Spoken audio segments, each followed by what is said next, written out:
بسم الله الرحمن الرحيم سبح اسم ربك الأعلى الذي خلق فسوى والذي قدر فهدى والذي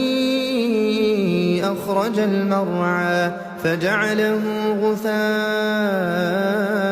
أحوى سنقرئك فلا تنسى إلا ما شاء الله إنه يعلم الجهر وما يخفى ونيسرك لليسرى فذكر إن نفعت الذكرى سيذكر من يخشى ويتجنبها الأشقى الذي يصلى النار الكبرى ثم لا يموت فيها ولا يحيا قد أفلح من تزكى وذكر اسم ربه فصلى بل تؤثرون الحياة الدنيا والآخرة خير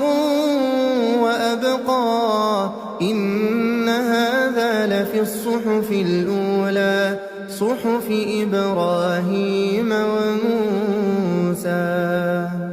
بسم الله الرحمن الرحيم هل أتاك حديث الغاشية وجوه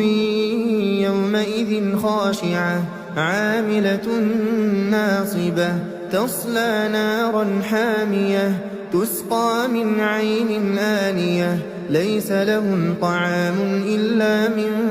ضريع لا يسمن ولا يغني من جوع وجوه يومئذ ناعمة لسعيها راضية